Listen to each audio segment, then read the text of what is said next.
अस्सलाम वालेकुम दोस्तों, क्लियर फार्मिंग में आपको वेलकम करता हूँ। उम्मीद है आप खैरियत से होंगे। आज बात करेंगे जनाब के लेमन को प्रेपोगेट कैसे करता है। ये लेमन के बहुत सारे पौधे जो आपको नर्सरी में नज़र आते हैं, ये किस तरह से तैयार किए जाते हैं।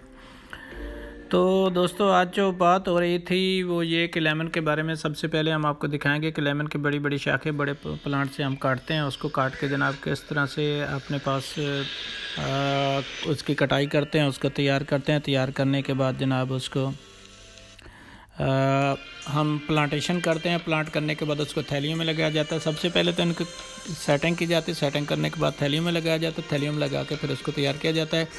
थैली को ऊपर से कवर कर दिया जाता है। कवर करने का बेनिफिट ये होता है कि उसका एक कंट्रोल टेम्परेचर होता है, जिसकी वजह से उसकी ग्रोथ होती है। जब उसकी शाखें निकलना शुरू हो जाती है तो उसको धूप में रख देते हैं और उसको ग्रो करने के बाद मार्केट में ले जाते हैं। जब हम मार्केट में ये कहते हैं कि जनाब आपका ये जो आप पौधा अगर लेके जाएंगे तो पहले साल में फ़्रूट ले लाएगा, असूल ये होता है कि 3 साल में जाके जितने भी ये फ्रूट होते हैं, फ्रूट वाले पौधे होते हैं, ये फल लेते हैं। लेकिन जनाब हम इसमें ये करते हैं कि नर्सरी के अंदर 3 साल के लिए उसको रखते हैं। जब 3 साल के लिए पौधा नर्सरी में पड़ा रहता है तो उसके बाद बेनिफिट ये होता है कि वो जाते ही जैसे ही आप उसको प्लांट करते हैं तो वो पहले साल में फ़्रूट ले लेता है। जी, ये सारा प्रोसेस आपको दिखा रहे हैं किस तरह से हम इसकी कलमें तैयार कर रहे होते हैं।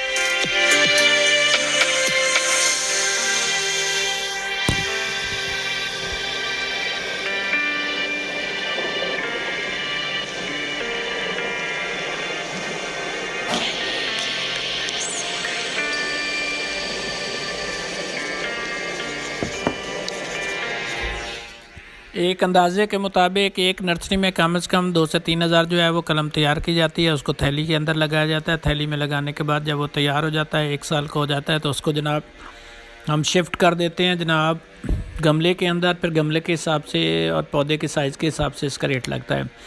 जितनी भी नर्सरीज़ हैं, नर्सरी में सब के बैकग्राउंड में यही काम चल रहा होता है।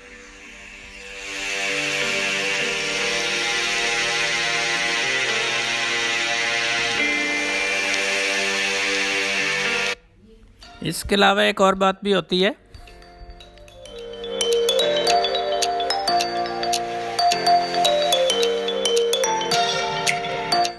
नर्सरी से जब आप पौधा तैयार करते हैं तो वो सेम टू सेम होता है जैसा उसका मदर प्लांट होता है, सेम पौधा तैयार हो जाता है। अगर आप जनाब नर्सरी में उसके शाख नहीं लगाते और आप बीज से तैयार करते हैं तो बीज से पौधे की जो है तो वो चेंज हो जाती है और बाजू का तो उसकी जो प्रॉपर किस्म होती है, प्रॉपर जो टाइप होती है, वो आगे फल नहीं देती और आपको बेहतरीन नतीजे नहीं मिलते।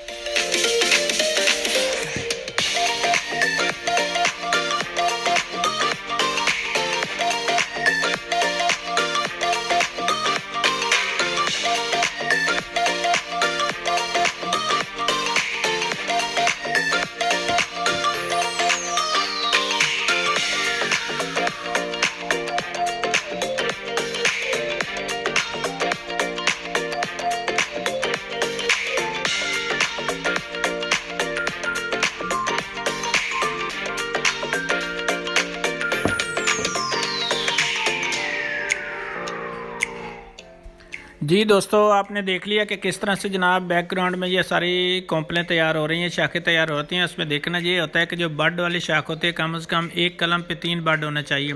3 बड का मतलब ये है कि एक बड जो है वो ज़मीन के अंदर चला जाता है। मट्टी आप अपना साइलेस मीडिया ले रहे हैं तब भी आपको एक बड कम से कम 2 बड ऊपर रखने हैं। इस तरह की थैलियों में हम इसको प्लांट कर देते हैं। ये आपको उगे हुए पौधे भी दिखा रहे हैं। उम्मीद है मेरी ये वीडियो आपको पसंद आई होगी। अपना बहुत सारा ख्याल रखिएगा।